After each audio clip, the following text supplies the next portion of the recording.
Sport America's Cup in Valencia, Spain has been totally transformed over the past few years in preparation for the 32nd America's Cup, and the main event is fast approaching. But first, the Valencia Louis Vuitton Act 13 regatta is underway, drawing expectant crowds including Formula One race driver Nelson Piquet, here to get a different perspective on top-class racing. Wow, for me it's early to say. I'm very excited. I think for sure it'll be a complete new experience and complete something very exciting. It's a race and at this level in the cells, it will be very nice.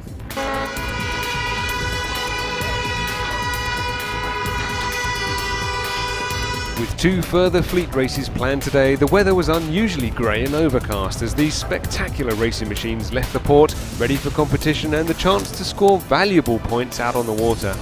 Many of the teams had spent much of the night on repairs after the carnage of yesterday's strong winds. The America's Cup defenders, Alinghi from Switzerland, revelled in the difficult conditions to win both races and head up the leaderboard, but Plus 39 Challenge were not so fortunate, losing their mast in a collision around the windward mark in race 3. This is a brand new mast installed just the previous day, and a quick repair was out of the question, forcing them out of contention for today's racing and probably costing them a chance of a top finish in the regatta, but tactician Ian Walker was still hopeful. We're working hard. We want to get on the water as soon as we can. The reason we're not sailing today is we've got to do some structural testing on the boat. When you have a collision like that, it can have lots of other knock-on effects. So we're just thoroughly checking things, and then we'll put our old year 2000 mast in the boat, and we'll be out racing tomorrow.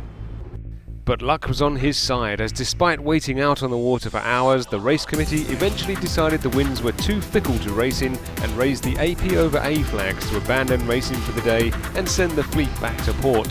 So if Plus 39 Challenge can get back on the water ready for tomorrow, maybe they'll be back in contention. For the moment though, no changes to the leaderboard, with Alinghi sitting 6 points clear ahead of BMW Oracle.